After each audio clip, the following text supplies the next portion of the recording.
Here it is, folks, the golden button. So 2025 was a huge milestone for the channel. We passed 1 million subscribers, which is kind of a surreal thing to say out loud because that is just so many people. I really can't wrap my head around that. I've been making YouTube videos since 2014. That's over a decade now. I have a lot more gray hair now than that floppy-haired grad student talking about the Dead Sea Scrolls. But the number itself is just symbolic. What I'm more grateful for is who makes up that 1 million person audience. You, the Religion for Breakfast audience, are amazing. If you've ever watched one of these videos carefully, if you've ever shared it with a student or a friend, or just helped make the conversation better in the comments, thank you so much. This channel exists because of you. From the very beginning, I started this channel with a very straightforward goal: to improve your religious literacy. Not to defend religion, not to attack it, but to help people better understand what religion is, how it works, and why it matters in human history, human culture, and everyday life. Sometimes that means publishing bread and butter religious literacy videos. Just looking back over 2025, I published what is holy, what is Coptic Christianity, what is Alevism, basic questions that you could see popping up in a classroom and deserve careful, academically grounded answers. And sometimes it means publishing videos that are a bit more outside the box, that force us into religious studies theory and method. Are fandoms religious? Are animals religious? Oh man, this poor hamster is just crying out to God. But the goal has always been to take religion seriously as a human phenomenon and to give people better tools for thinking about it without sensationalism and without oversimplification. And as we head into 2026, that mission feels more crucial than ever. We've built real momentum, but the work of understanding religion is still unfinished. Spoiler alert, we didn't solve religious sectarianism, we didn't solve hatred or prejudice against particular religions, and we didn't solve the habit of talking about religion without actually understanding it. In fact, in some ways, the stakes around religious literacy feel higher now than when I started the channel over a decade ago. I truly believe we need quality academic content about religion more now than ever. Despite rumors of its demise, religion keeps showing up at the center of politics, identity, violence, morality, you name it, but often in ways that are flattened or weaponized. And at the same time, I'm facing all sorts of headwinds in the broader creator economy. There's an increasing pressure towards speed, quicker takes, shorter videos, more immediate reactions, and there's always the pressure toward outrage. I try very, very hard not to politicize this channel. I try very hard not to get sucked into YouTube drama. I'm very proud of that fact. And the channel probably gets fewer views because of that. In fact, there's something that researchers call the 4 dark laws of online engagement. Number 1, negativity increases clicks. Just putting a negative word in your YouTube title gets more clicks. Number 2, extreme opinions get shared more often. Number 3, attacking an outgroup drives engagement. And number 4, highly moralistic and emotionally charged language goes viral. In other words, the fastest way to grow a channel is usually to be angrier, louder, and more divisive. And I just don't do that, not because it wouldn't work, but because I just don't think it would be good for the mission we're doing here. It wouldn't be good for how we talk about religion and for the people we're talking about. I named the channel Religion for Breakfast way back in the day because I wanted something that was kind of silly and disarming, something that would signal, hey, we're going to talk about religion here, but not like what you're used to here online. And more recently, there's this move toward slopification, a flood of AI-generated slop that sounds authoritative and is just often wrong. And Religion for Breakfast, against my will, helps to feed that machine.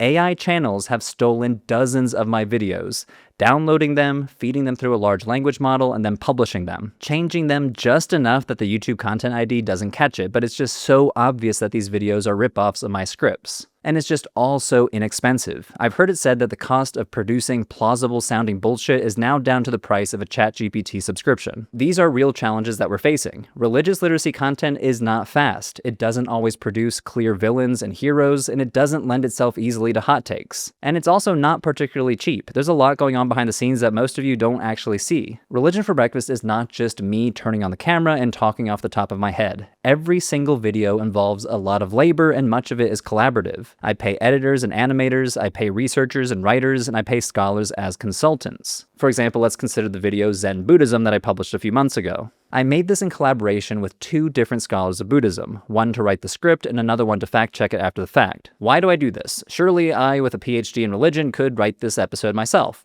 And I could, but my PhD is in late Roman religion in the Eastern Mediterranean. I do not have a PhD in Buddhist studies, and that video would not have been as good without that expert guidance from scholars of Buddhism. I was literally sending video clips to my colleagues asking them, okay, in this shot, are these actually Zen monks or are they from a different Buddhist tradition? On-screen accuracy is extremely important to me because we're talking about real people, real communities, real religious traditions. Here's another example. Right now I'm writing the next episode in our atheism series, titled Are Babies Born Atheist? A scholar who specializes in atheism helped me develop the initial outline, but I did most of the research and writing myself. That meant spending weeks reading over a dozen articles and books on developmental psychology, cognitive science, and the sociology of non-religion. And let me tell you, it was just so difficult. I had to read so much data. I had to work through research on how kids reason about agency, teleology, and the afterlife, studies on how religious and non-religious identities are transmitted across generations. It was fascinating work, don't get me wrong. I loved diving into that research, and I know a ton about baby atheism now. You should be very excited about this video, but none of that work is flashy, none of it was easy,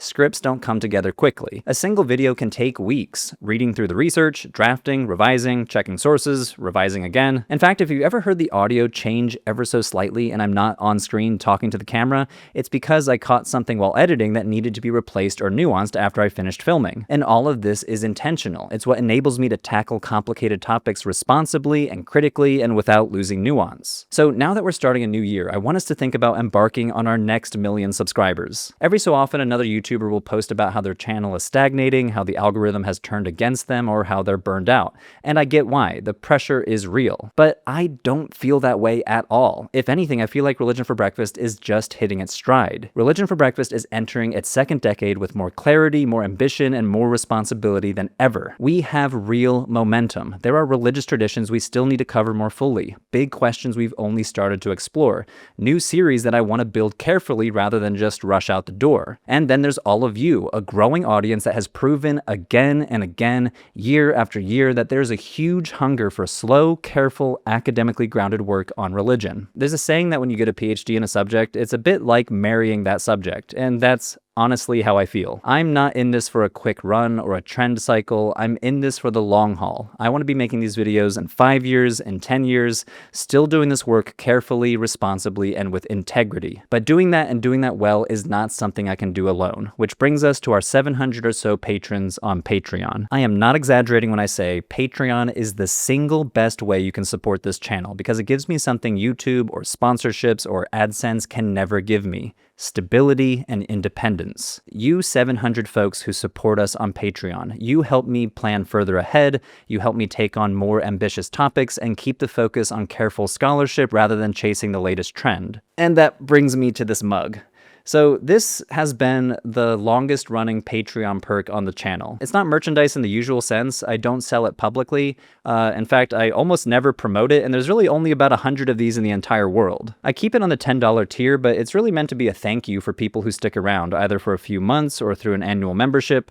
A small, tangible reminder that you're part of this project, helping to build and sustain a mission to boost everyone's religious literacy and to take religion seriously as an academic subject. And like seriously, the channel is called Religion for Breakfast. You could drink your coffee at breakfast with a Religion for Breakfast mug.